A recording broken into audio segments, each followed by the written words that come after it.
50% দেওয়ার কথা বলেছিল, তার পরবর্তী তাদের বক্তব্য শুনবে বলে ডেটও দিয়ে দিয়েছিল 4 আগস্ট 2025, যে আগে 50% দিন, তারপরে আপনাদের কথা শুনবো। তখন সরকারই বলল 50% বর্তমানে দিতে গেলে সরকারের কোমর ভেঙে যাবে।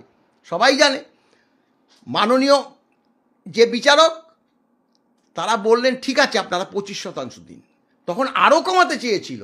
তাহলে দেখা গেল সরকারের আইনজীবী মেনে নেওয়া মানে তো সরকার মেনে নেওয়া, সরকার মেনে নিল 25% সরকারি কর্মচারীদের দিয়ে দেওয়ার ব্যাপারটা সরকার মেনে নিল।